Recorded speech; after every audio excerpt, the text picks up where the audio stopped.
tank engine has worked his branch line for many years and knows it very well.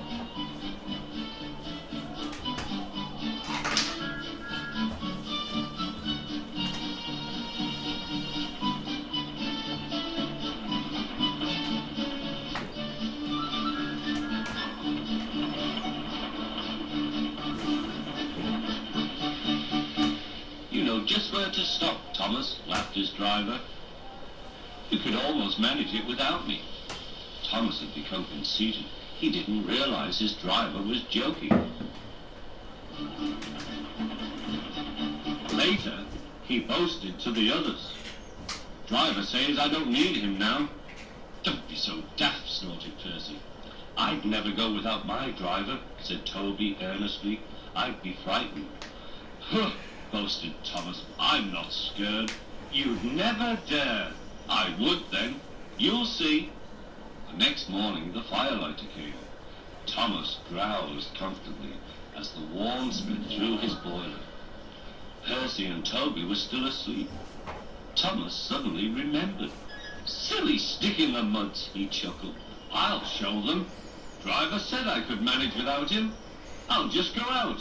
Then I'll stop and wheesh. That'll make them jump.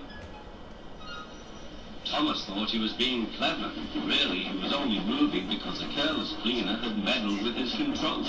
He soon found his mistake. He tried to whee, but he couldn't. He tried to stop, but he couldn't. He just kept rolling along. He didn't dare look at what was coming next. There was the station master's house. The station master was about to have breakfast. Horrors! Cried Thomas, and shut his eyes. The house rocked. Broken glass tinkled. Plaster was everywhere. Thomas had collected a bush on his travels. He peered into the room through its leaves. He couldn't speak. The station master was furious. His wife picked up her plate. You miserable engine, she scolded. Just look what you've done to our breakfast. Now I shall have to cook some more. She banged the door. More plaster fell. This time it fell on Thomas. Thomas felt depressed. Workmen propped up the house with strong poles and laid rails through the garden. Meanwhile, Donald and Douglas arrived.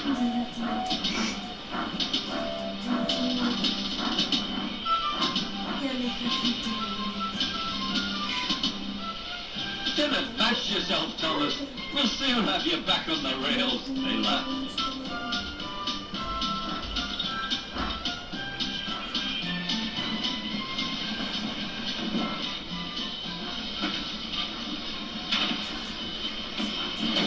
Donald and Douglas, puffing hard, managed to haul Thomas back to safety. Bits of fencing, the bush, and a broken window frame festooned his front, which was badly twisted. The twins laughed and left him. Thomas was in disgrace. There was worse to come. You are a very naughty engine. I know, sir. I'm sorry, sir. Thomas's voice was muffled behind his bush. You must go to the works and have your front mended. It will be a long job. Yes, sir.